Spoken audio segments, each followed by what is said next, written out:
மதுரை கோரிப்பாளையம் சந்திப்பு இணைப்பு பாலத்தில் இரும்பு சாரம் சரிந்து 4 தொழிலாளர்கள் காயமடைந்திருக்கின்றனர். இதுகுறித்தான கூடுதல் விவரங்களுடன் இணைக்கிறார் எமது செய்தியாளர் மதிவாணன்.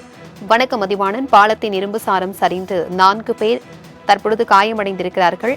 அவர்களுடைய நிலைமை என்னவாக இருக்கிறது? மேலும் சேத விவரங்கள் குறித்தான தகவல்களை பகிர்ந்துக்கோங்க. வணக்கம் பிரபாவதி. மதுரையில் ஏற்படும் பெரும் போக்குவரத்து நெரிசலை கட்டுப்படுத்துவதற்கு பல்வேறு இடங்களில் பாலம் கட்டுமான பணிகள் என்பது நடைபெற்று வருகிறது.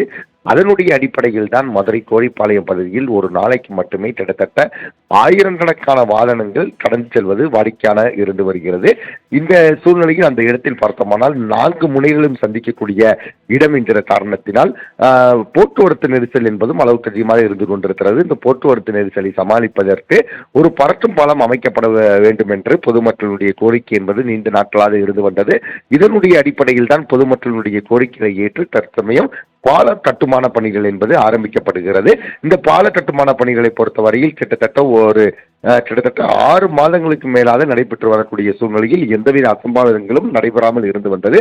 ஆனால் இன்றைய பொழுது பாலம் கட்டுமான பணியின் பொழுது சாரம் கட்டும் பணியில் அங்கே இருந்து தொழிலாளர்கள் ஈடுபட்டு வந்தனர். அப்பொழுது எதிர்பாராத விதமாக சாரம் கட்டக்கூடிய இந்த தொழிலாளர்களே அந்த சாரம் சரிந்து விழுந்து கிட்டத்தட்ட 4 பேரும் மிகப்பெரிய காயம் ஏற்பட்டிருக்கிறது. உடனடியாக அருகாமையில் இருந்த அனைத்து தொழிலாளர்களும் அந்த சாரங்களை எடுத்து அவர்களை மீட்டு மதுரை அரசு ராஜாஜி மருத்துவமனையில் தீவிர சிகிச்சை பிரிவில் இணைக்கப்பட்டு சிகிச்சை பெற்று வருகின்றனர். 4 பேருடைய காயத்தை பொறுத்தவரையில் உயிருக்கு எந்தவித ஆபத்துகளையும் ஏற்படுத்துவதற்கான வாய்ப்பில்லை. நிச்சயமாக அவர்கள் பூரண குணம் அடைவதற்கான வாய்ப்பு இருக்கிறது என மருத்துவர்கள் தெரிவித்து வருகின்றனர். அதே சமயம் தொழிலாளர்களுடைய பாதுகாப்பு நலன் கருதி அங்கே இருக்கக்கூடிய அதிகாரிகள் அவர்களுக்கு பணிச்சுமைகளை குறைப்பதோடு மட்டுமல்லாமல் அவர்களுக்கு தேவையான பாதுகாப்பு உபகரணங்கள் பாதுகாப்பு ஏற்பாடுகளையும் செய்து தர வேண்டும் என்பதே பொதுமக்களுடைய இயக்கமாகவும் எண்ணமாகவும் இருந்து வருகிறது. பிரபாவதி. தகவல்களுக்கு நன்றி மதிவாணன்.